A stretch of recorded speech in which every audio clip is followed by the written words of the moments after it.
lekin o'sha narsada men просто yuza qismidan yetib ketganda noto'g'ri tushunishgan holat bo'lgan. Ortoped ko'rigiga olib boringlar albatta, chunki hech kim pediatr ko'rdi-yu bo'ldi deyishadi, ortopedga olib borishmaydi-da. Keyin bizga kelganda, misol uchun men aytaman, bitta ko'rikka olib boring. Rentgenga qarab turib aytilinadigan narsa bu. Organizm bunaqa mavjudot o'zi to'g'rilanadi, o'zi sharoit yaratsangiz o'zi o'sadi. Assalomu alaykum hurmatli tilolarim. Bugun xudo xolasa xalqqa eng og'riqli muammolarni olib chiqamiz deb taklif qilganmiz. Malakali mutaxassis ortopedlarimizni o'zingizni ozgina bo'lsa ham tanishtirib o'tasiz.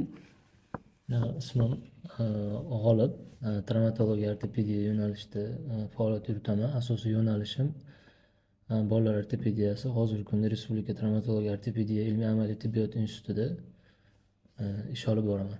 O'zi mana taxta bog'lash holati qachondan kirib kelgan deb o'ylaysiz? U ortopedlar o'zidan o'zi massajistlarning miyasiga kelib qolib qolingan deb o'ylaysizmi, yo bu yerda kimdir etmagan bo'lsa o'zidan o'zi bog'lab ketishgan deb o'ylaysizmi? Endi xuddi eskidan qolib kelgan illatdek kelyapti-da bu narsa. Beshigiga manga qolsa yotilmasin deb chiqqanimda ham juda ham negativ ko'payib ketdi. Men o'zim misol uchun navaramni beshikka yotqizmayman. O'zimiz ham yotqizmayman. Bu bilan beshik bola, bola bir narsa degan narsalar eski talqindek narsalar qariyalar chiqib menga nima anaqa qilishdi. Uzoq yotmasin degan ma'noda aytganman-da men. Mutaxassis sifatida mana beshikka yotsa mumkin emasligini aytib ketsangiz va bunda biz ortopedlar tomonidan beshiklar tavsiya qilinmaydi. Umuman beshikka yotqizmaydi deb bolani aytamiz.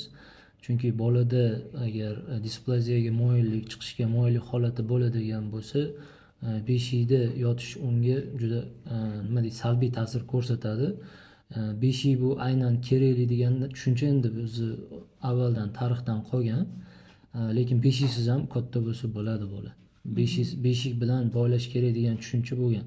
Endi beshikdan bizda foydalangan xalqda avval ota-bobolarimiz ishlagan, boshqa qilgan bolani bir qarovli joyga boylab qo'yish kerak bo'lsa, tayinli, ishonchli joy hisoblanganda, dumalab ketmagan, bu narsa ta'sir ko'rsatmagan hisoblanadi.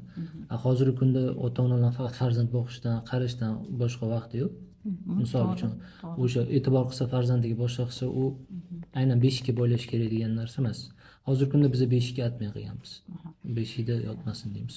Juda ham zo'r fikrimiz bir joydan chiqibdi. Taxta bog'lashi, kirib kelishi, endi taxta bog'lash tarixi bo'yicha men uncha ma'lumotga ega emasman. Bu xalq orasida massajist nimalar orasida juda keng tarqalgan. O'zim ham ko'chada ba'zida guvohi bo'laman, taxta bog'langan bolalarni olib aravada o'tib ketib tushiradida. Asosiy kasallikka sababchi bo'lgan omilni topish kerak. Agar bemorda kasallik bo'lsa, o'shani davolash kerak. Bo'lgan deformatsiyani bundoq maksimum tashqaridan kompressiya bosib to'g'rilab bo'lmaydi-da o'zi. Bolani qiynab, stress qilib kerak emas bu narsani. To'g'rilash usuli bor, boshqa yo'l bilan. Lekin bu yo'l to'g'ri yo'l emas. Juda ham yaxshi. G'olib aka, hadunuk masalasiga qanaqa qaraysiz? Misol uchun, meni endi tegini yaxshilab surishtirib, o'qib izlanganim bo'yicha, menga yetib kelgan ma'lumotlarga qaraganda, hadunuk o'zi asli, men o'zim nogironli uyda ishlaganligim uchun asli birinchi kelib chiqish sababi nogiron bolalar uchun chiqazilgan qo'llanma bo'lgan, ya'ni o'tkazib qo'yish uchun. Shu narsani o'qigan edim. Undan keyin mana bola o'zini go'dasini tutib, motorikasida 6 oy bo'lgandan keyin onaga juda ham yurib ketib, emaylab ketib, xalaqit qilmasligi uchun solib qo'yishi, qaysidir muddatga ruxsat berish uchunga chiqarilib, hozir ko'payib ketdi hadunuklar. Lekin aksariyat kasalliklarda oyog'ini hali bosmagan bolani ham hadunukka solib qo'yishyapti hozir onalar. Bunga qanaqa qaraysiz? Hadunuk mumkin emas, buni baribir etsa xalqqa ozgina bo'lsa ham onalarimizga foydali bo'ladi deb o'ylayman. Bolani yoshiga, oyligiga bog'liqda hadunukdan foydalanish. Bola 6 oylik, 7 oylik hali o'zida mustaqil tura olmaydi. Endi mana o'tirishni boshlagan bolani nagruzka qilib uni bu holatda hadunukka solish noto'g'ri. Lekin bola 9-10 oyligida o'zi yurishga tayyor bo'ladi, turishga, tayanch harakat sistemasi o'zi yurishga tayyor bo'ladi. U payti hadunukka ruxsat bersak bo'ladi. Amaliy jihatdan agar bolada boshqa bo'lmasa. Qancha payt hadunukka solib qo'yganda qolish kerak? misol uchun ruxsat berildi deb bizda ba'zi onalar bor, ertalabdan solib qo'yadi ishini yo'q, qilib. hamma narsada me'yor bo'lgan yaxshi. Hadinokda misol uchun 1-2 soat, 1 soatla misol uchun yursa ham keyin almashtirib, qilib, ko'tarib, boshqa qilish kerak bo'ladi baribir. Uzoq muddatda qolish ham o'zi noqulay tug'diradi bolaga. Noqulaylik. Judayam zo'r. Yana bir ikkita mani oldimga keladigan kasalliklarning ichida aytib o'tib ketishim kerak. O'zi asli kroveshiya, bo'yin qiyshiqligi juda ko'p keladi. Bilasiz, 3 oydan keyin 3 oygacha bo'lgan bolalar asosan chaqaloqlar bilan ishlayman. Menda mutaxassisligim o'zi massajga juda ham yopishilgan emas. Ya'ni kerak bo'lsa massaj qilinishi kerak, kerak emas bo'lsa bolani tug'ilgandan oyma-oy etapi bor. 1 oylik, 2 oylik, 3 oylik shu qiladigan holati bor. Ya'ni rossiyskiy metodda ham, Turkiyaga borib o'qib kelganda ham bolani oyma-oy, ya'ni tug'ilgandan gorizontal holatdan vertikal holatiga chiqquncha etaplari bor. Shuni men onalarga uy sharoitida to'g'ri qo'llashsa, massajsiz ham katta qilsa bo'ladi degan narsani urg'uni berib kelaman-da o'zi asli. Bu narsaga fikringizni, o'zingizni shaxsiy fikringiz qanaqa?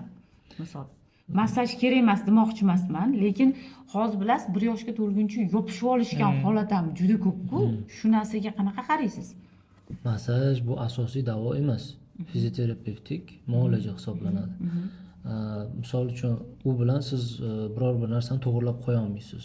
Massajdan biz ham sohada foydalanamiz. Bo'g'imlarni harakatini yaxshilash, ochish uchun, qonalanishlarini yaxshilash uchun o'sha sohada bo'layotgan tiklanish prosesini qo'shimcha rag'batlantirish uchun foydalanamiz. Asosiy davo emas. Misol tariqasida, misol uchun gipsli bog'lamda turdi. Uni yechgandan keyin albatta ozgina muddat qo'lda harakat cheklanadi, oyoqda ozgina massaj protseduralarini olsa, bo'g'im harakati faoliyati yaxshilanadi. Bolalarga misol uchun displaziya, tug'ma son suyaklari chiqishi, misol uchun bolada son suyaklar ochilishi qiyinroq bo'ladi. O'sha gipsda adaptatsiya bo'lishi uchun, shinaga adaptatsiya bo'lishi uchun ma'lum vaqt o'sha massaj protsedurasini olsa, bo'g'im faoliyati ochiladi, yaxshilanadi. O'sha qonalanish yaxshi bo'lgan joyda tiklanish prosesi ham shunga qarab ketadi. Lekin massaj olmasa bolam kasal bo'lib qoladi degan terminni miyasidan chiqarish kerak. Chunki ota-onalarimiz ham massajsiz katta bo'lib kelgan, shu hozirgi aholi populyatsiyasi yetib kelyapti hozirgi kungacha. Unaqa bir yomon jiddiy o'zgarishga uchrab kelgan yo'q, boshqa qilgan yo'q, misol uchun. Endi boyaga savolingiz bo'yicha kroveshiya dedingiz, ya'ni bo'yin qiyshiqligi bu katta tema. Chunki kroveshiyaga olib keladigan omillar, sabablari ko'p, turi ko'p. Kroveshiyani turiga qarab davo tanlanadi. Kroveshiyani nevrogen turi, ko'zga bog'liq turi, quloqqa bog'liq turi, suyakka bog'liq turi, mushakka bog'liq turlari bor. O'shanga qarab taktika tanlanadi. Albatta buni haqida birinchi ortoped nazoratidan o'tib, kasallik tashxisi qo'yilgandan keyin keyingi davo muolajalarini tanlab qilsa bo'ladi. O'z-o'zidan kroveshiya ekan deb o'z-o'zidan qilish bu xato. Chunki bizning oldimizga ko'p kasallar keladi. Shuncha yil massaj oldim, shuncha yil fiziolecheniya oldim, bolam oldi, lekin anaqa bo'lmadi, nafi bo'lmadi deydi-da. Misol kasalga dastlabki bosqichda o'zi kasallik haqida tushuncha bo'lish kerak. Suyakka bog'liq bo'lgan turdagi kroveshiyalarni, tug'ma holatlari bor, tug'ma suyakda bo'ladigan anomali holati bilan bog'liq bo'lgan kroveshiya, ya'ni bo'yin qiyshiqliklarini siz uni aniq qila olmaysiz. Nima deydi? Massaj bilan to'g'rilab bo'lmaydi. Ma'lum bir payt kuzatiladi, kerak bo'lsa jarrohlik usulida yondashiladi, kerak bo'lsa. No, kuzatiladi. Bu qanaqadir umid berib qo'yish noto'g'ri bo'ladi. O'shaning uchun dastlab konkretni diagnoz qo'yish kerak, keyin o'shanga qarab harakat qilish kerak. Lekin meni oldimga olib kelishadigan holatda ko'p holatlarda ko'raman. Tug'ma holati bo'lsa, operatsion holati bo'lsa, o'zi quloqning orqasidan bolani boshidan seziladi, men aytaman. Massaj bilan, LFK bilan qilinadigan holatlar bo'lsa, to'g'risini aytaman, qilsa bo'ladi deb. Bu narsaga nima to'xtalayotganim, bir massajistkani ko'rdim.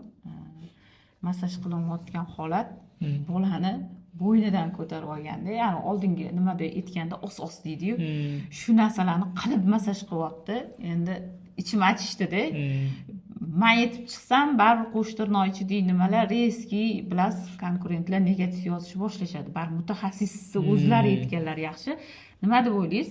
Tanani misol uchun bizning ustozlarimiz o'rgatishgan, tanani qismga bo'lingansa, bosh bitta og'irlik, ikkita qo'l, qorin, oyoq tursa, seli tanani boshni o'zi qanaqa ko'taradi?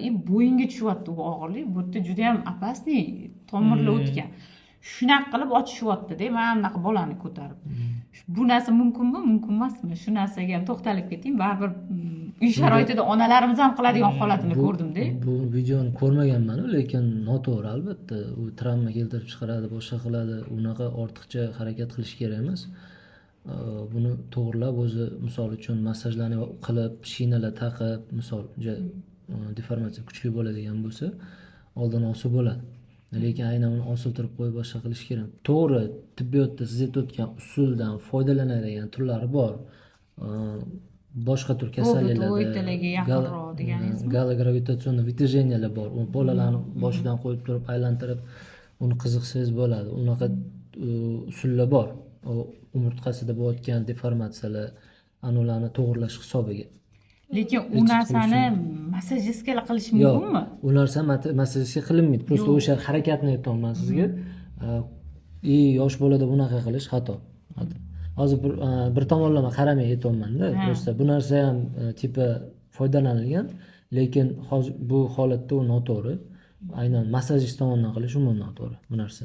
Prosta hozir bu bilimsizlikdan kelib chiqadigan narsalarda o'zini tor doiradagi bilimi bilan keng narsani fikrlash, muhokama qilish bo'lmaydi. Ortiqcha harakat ham qilish kerak emas organizm. Organizm shunaqa mavjudot, o'zi to'g'rilanadi, o'zi sharoit yaratsangiz, o'zi o'sadi. Faqat unga to'g'ri shart-sharoit qilib bersa bo'ldi.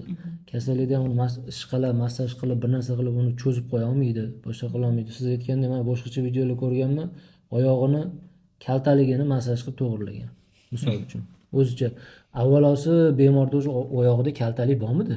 Shu bemorda. Toskosani prosta o'lchab ko'rdingmi shuni misol uchun? Oyog'ini mundoq qo'yib, misol. Massaj qilyapti-da, massajdan keyin oyoq tenglashib qo'yapti uni. Yoki skalyoz. Skalyoz termini o'zi nima? Qachon skalyoz deyiladi? Qad-qomat buzilishi degan narsa bor, misol uchun. Skalyoz bor. Skalyoz u umurtqani tanasi rotatsiya bilan o'z o'q atrofida aylanib, yon tomonga qiyshayshi. Mana bu qad-qomat buzilishi bu noto'g'ri hayot tarzidan kelib chiqadigan narsa. Ya'ni stolda noto'g'ri o'tiradi, yotganda noto'g'ri bitta taraf keladi, u xato. Egilib yuradi, ko'pchilik qizlar egilib yuradi, mana bunaqa bukchayib qoladi. O'sha hisobidan qad-qomat buzilishi kelib chiqadi. O'shanga qarab podxod qilish kerak, lecheniya qilish kerak. Konkretni avvalo bilib olib, o'shanga qarab harakat qilsa noto'g'ri bo'lmaydi. Hammaga umumiy qarash kerak emas. Qad-qomat buzilishi, asankani, ya'ni ikki xil bo'lib qolinishligi noto'g'ri holatda o'tirish. Mana hozir kun bo'yi gadjetlarda o'tiramiz, kompyuterlarda, shu narsalar ham bo'lib kelinyapti. Men o'zi ko'pincha aytaman, misol o'tirishdan, holatdan yoki hozir mana chaqaloqlarga pampers taqishda ham bilsangiz bitta oyog'ini ko'tarib taqib yotishibdi. Shu holatdan ham o'zligi toskosani siljitib yuborishgan yoki sal nima qilib yuborishgan bo'lishi mumkin. Uni bitta ko'rinishda bo'ldi, uzun kalta degan narsa bilan yechim berish noto'g'ri. Noto'g'ri, oyog'ini u chiqib ketadigan narsa emas o'zi. Bundoq tortganingizda bir narsa endi katta travma qilib travma qilmasangiz u chiqib ketmaydi o'z-o'zidan. Bu chiqishga o'zi tug'ma chiqish bo'ladi. Tug'ma o'sha yerda yetishmovchilik bo'lgani hisobiga bola oyog'ida tug'ma chiqish bo'ladi. Ko'pchilik massajistlarning ham bitta xatosi bor. Tushuntirayotganda displaziya degan so'zni yopishib oladi. Bolangizda displaziya bor ekan, bolangizda unaqa ekan. Displaziya termini rentgenga qarab qo'yiladigan diagnoz hisoblanadi. Siz ko'zingiz rentgen emas, uni ko'rib displaziya bor yo'qligini aniqlash uchun o'zini belgilari bor, rentgenologik belgilari. O'shanga qarab diagnoz qo'yiladi. Bolaga e'tibor qilgani yaxshi. Bu nabarat bu ota-onani nisbatan nimasini, ehtiyotkorligini oshiradi. Bolasiga e'tibor qiladi, olib keladi, ko'rsatadi. Lekin vahima qilib yuborish ham kerak emas. O'rta darajada, me'yor darajada ushlash kerak. Tushuntirayotganda bolangiz ortopedga ko'rsatib qo'ying, bitta deb ko'rikka deb aytib qo'ysa bo'ladi. Ko'p onalarimiz bee'tiborroq bo'lib qolganligi tufayli bir kontentimdamidi esimda yo'q. Uy sharoitida qanaqa qilib displaziyani bilsak bo'ladi deyilganda men aytgan edim. Misol uchun baribir biz ham ilm olish darajasida o'samiz, xatolar qilgan bo'lishimiz mumkin. Lekin o'sha narsada men просто yuza qismidan aytib ketganimda noto'g'ri tushunishgan holat bo'lgan. Shuni ham aytib ketay deb olma. Ya'ni oyog'ini qo'yilganda chiziqlar ikki xil bo'lsa, podozrение, ya'ni ortopedga olib boring degan ko'nikmani berganman. Olib boring, bo'lishi mumkin, moyillik bo'lishi mumkin. U mushakdan ham tortishi mumkin, misol uchun bo'lishi mumkin, tug'ilgan holatda tortib olinganda holat deyilganimda juda ham anaqalar ko'payib ketilgan. Men aytdi, ya'ni aytmoqchiman, chiziqlar ikki xil bo'lsa, oyoqni bir tarafini bermasa, ya'ni 3 oyligacha bo'ladigan holatda bo'sh tashlab berilmasa, ortoped ko'rigiga olib boringlar, albatta. Chunki hech kim pediatr ko'rdi-yu bo'ldi deyishadi-da, ortopedga olib borishmaydi-da. Keyin bizga kelganda, misol uchun men aytaman, bitta ko'rikka olib boring. Rentgenga qarab turib aytilinadigan narsa bu. Displaziyaga podozrение bor bo'lishi mumkin deyman. Misol uchun rentgen qog'ozini olib kelinganda, ko'p holatlarda 6 oy, 7 oydan oshgandan keyin bolam emelamayapti. 10 oyga yaqin bo'lganda massaj qilib bering deb olib kelishadi. Bu massaj bilan emelamasligi mumkin-da. Misol uchun olib boring ortopedga, buni rentgen qog'ozini olib keling, yo olib borishga hozir bunda hatto bir rentgen qog'oz olib keling, bunda qarayman, endi bizani nimamiz yetar darajasida o'ta chiqish, tug'ma chiqish bo'lib yotgan bo'ladi, bola vaqtidan yutqizgan. Buni massaj bilan to'g'ri bo'lmaydi dedim. Yaqindagi ikkita patsientimni aytdim, olib boring, shina taqilishi kerak. Shina taqiladigan darajada men qanaqa qilib bunga massajni yozish etilishi mumkin degan narsa ketdi. Lekin hozirda shu aholi orasida o'zi tushuntirish ishlarini olib borish kerak, как sanitar oqartiruv ishlari. Birlamchi patronaj tizimida, masalan, poliklinika sharoitida o'zi mavjud. Tushuntirish kerak. Bu 1 oyligida, bolani 3 oyligida, 6 oyligida, 9 oyligida, 12 oyligida обязательно ortoped osmotrdan o'tkazib turish kerak. Bunga hech qancha vaqt ketmaydi. Misol uchun, bolada teri burmalarini asimetriya bo'lishi, misol uchun, bolada oyoqlarining chegaralanishi, yotgan uxlagan holatda bitta oyog'ini boshqacha ushlab yotishi, misol holatida ko'rishimiz mumkin. Tashqi belgilari ko'riladi. Kerak bo'lgan payti, misol uchun 3 oylikgacha biz ultratovush tekshiruvi o'tkazib, bolada displaziya borligini aniqlashimiz mumkin. Yoki bo'lmasam rentgen tekshiruvi 4 oylikdan boshlab, 4-5 oyligidan. O'shanda to'g'ri taktika qilib yondashiladi. Misol, bu narsani avvalosi mana ortoped, nevropatolog, pediatr ko'rigidan har 1 oy, 3 oy, 6 oy, 9 oyda o'tib tursa, mana shu narsalarni boshlang'ich etapida usha olishingiz mumkin. Orqada qolib ketmaydi, ya'ni o'tkazib qo'ymaydi. Ma'lum bir turda displaziyalar bor, boshqa bor. Vaqtida shina taqsa, massaj, misol uchun fizioterapevtik proseduralar olib ozgina rag'batlantirsa organizmni, bu asoratsiz shu narsadan tuzalib ketadi. Lekin o'tkazib qo'ygandan keyin albatta davolash samaradorligiga ta'sir ko'rsatadi narsa. Demak, xudo xolasa, balki yaqin kunlarda master klass qilishlarni ham mo'ljal qilyapmiz. Nimaga bu narsa? Mendagi maqsad onalarni to'g'ri tushuntirib bilish kerak-da, oldingi holat bilan qolib ketilmaslik. Ya'ni yangi chiqayotgan massajistkalar ham ana viloyatlardan kelishyapti-da, hozir marketing bo'lib ketdi-yu, bekitmasak bo'ladi. Hozir 95% shunaqa marketing, hozir biznes hamma joyda ko'proq protsedura o'tkazsangiz ko'proq pul tushadi. Misol uchun, u yo'q gap, bor gap, misol. Lekin qilish kerak odamga. Keyin uni to'g'rilab yaqinda ham bitta video ko'rsatsam, endi podrobno aytmayman. Misol uchun shunaqa holat. Massajist ko'ryapti. Endi bolangiz oyog'i bittasi kaltada o'tdi. Keyin mana bu mishsasi, nervi ishlamaydi. O'sha joyga qo'lni qo'yadi. Bitta nervida shamollash bor deyapti. Nervida. Biz uni apparatlarda o'lchab yoki biror misol uchun tekshiruvdan o'tkazgandan keyin qo'yish mumkin bo'lgan tashxislarni og'ziga kesib tashlayapti-da. Bunaqa holat ketmaydi-da. Nima, hamma o'zini ishini qilish kerak. To'g'ri. Aqlli qilib bunga qilish kerak emas. To'g'ri. Men kezib aytolmayman, massaj kerak emas yoki fizioterapiya. U albatta kerak. Usiz bo'lmaydi. Davoni bir qismi samaradorligini oshiradi. Lekin bu asosiy o'tib ketib, asosiy narsa qolib ketish kerak emas. Hamma o'zini bilib aytganini qilsa yaxshi. Undan ortiqcha kerak emas. bitta narsani tasdiqlashingizni xohlardim. To'g'ri bo'lsa to'g'ri, noto'g'ri bo'lsa noto'g'ri deb aytib ketishlarini xohlardim. Misol uchun onalar keladi, mani qo'limda misol uchun prosta massajga yetarli pulim bor. Massaj qilib qo'ying. Menga qolganiga vazmoshtim ko'tarmaydi. Meni cho'nchagim ko'tarmaydi. Keyin bolani holatini bundoq qaraganingizda unga vitamin terapiya, ya'ni birinchi bo'lib D'sini boshqa narsalarni oshirish kerak holat bo'ladi-da. Shu ikkalasi turgan bo'lsa, misol uchun analiz topshirdi, D'si kam, unga kerakli muolaja, dorilarni ichirish kerak. Reabilitatsiya uchun massaj yozgan bo'lsa qilish kerak deb bilaman men.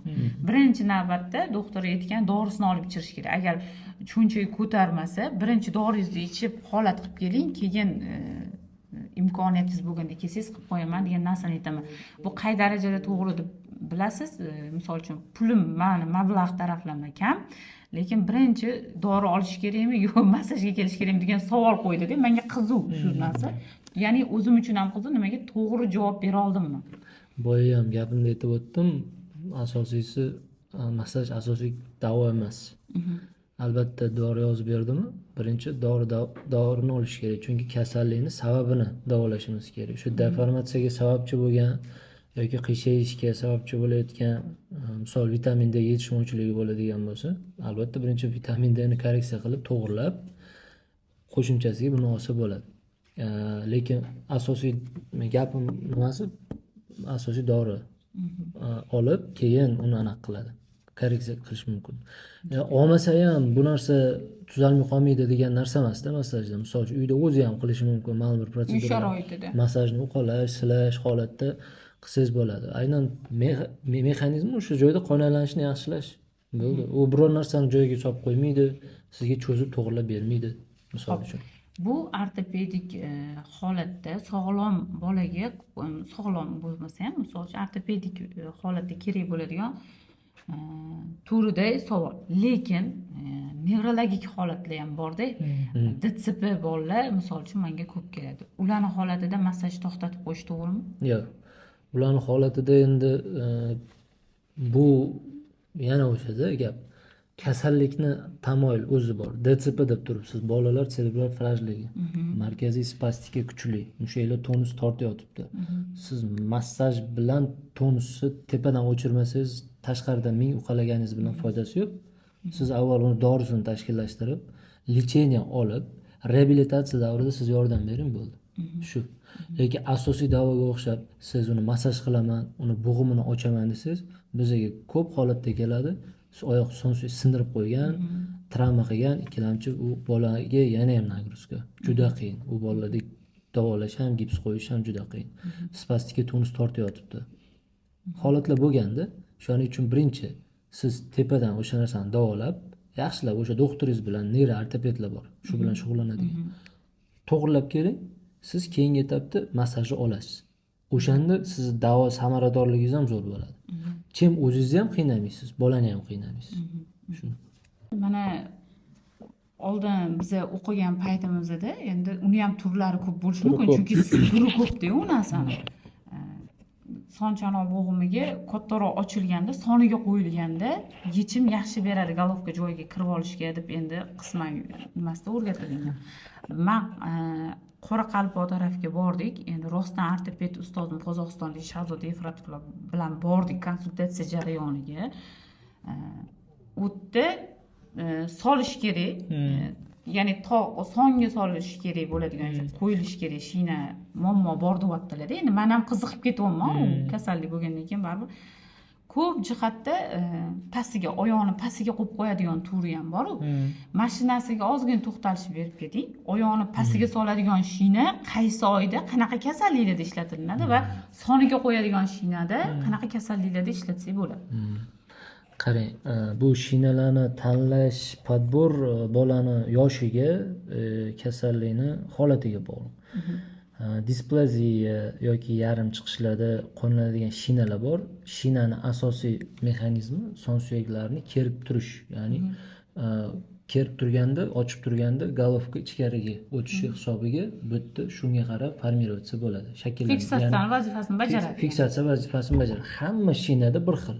Endi shinani modifikatsiyalari ko'p. Chet elda misol uchun freyka shinadan foydalanadi. Bizda ham freyka shinalar bor. Pavlik shinasi ko'proq. Ularda yelkasidan bundoq ilib qo'yadi shina turlari yoki bizda sampi shina deydi. Ular turlari egarchali shinalarda. Ular u farqi yo'q. Faqat отведенияda oyoqni ochib Fiksatsiya vazifasi. fiksatsiya qilib tursa, o'sha yerda shakllanadi. Endi misol uchun bular 5, 6, 7, 8 oylik bolalarda, 9 oylik bolalarda biz buyuramiz bu narsani, shinalarni. Oyoqni ochib turadigan siz aytgan shina. Oyog'ini pastidan boylab qo'yadigan shina Vilenskiy deyiladi.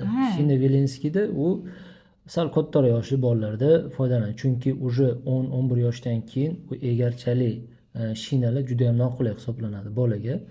Asosan oyog'ini ochib kerib tursangiz, kerib qo'yilsa, o'sha narsa sharoit yaratadi. Ya'ni toskosadan chiqib ketmaslik. Shina Vilenskiyni yoshi katta 1 yoshdan keyin ham bolalarda foydalansa bo'ladi. Uni o'zini joyi bor. Operatsiyadan keyin ma'lum bir paytda chiqib ketmasligi uchun foydalaniladi. Ko'proq qulay katta yoshliroq bolalarda u. U aynan uni bu yoqga qo'llashga sal noqulay. O'zini joyi bor demoqchiman. Demak, bu katta mavzu. Pastidan taqsa ham yechim qilib berishi mumkin, uni kasalligiga qarab. Yoshiga qarab. Asosan o'sha biz har doim aytamiz, oyoqni keng yo'rgaklab ko'tarish, misol uchun. Onalarga, bularga, adasiga misol uchun uyda o'shanaqa narsa bu foydali. O'sha narsani bajarsa, ba'zi holatda yengil turlarda shina ham kerak emas. Misol uchun ko'tara olsa shu narsani qilib keng yo'rgaklash. Kitoblarda, boshqalarda ko'rsatishgan baribir ham. Bo'yin sohasini qiyshiqligi hamda emalash etapida juda yaxshi qo'llanmali mashqlar va bolani oyma-oy etapida ketma-ketligi bo'yicha agar shu uy sharoitida mashg'ulotlar kerak bo'ladigan bo'lsa, Telegram kanalimga ulag'maysanglar, men bemalol bilimlarim bilan bo'lishib boraman, xudo xolasa. Rahmat kattakon sizga G'olib aka. Sog' bo'ling.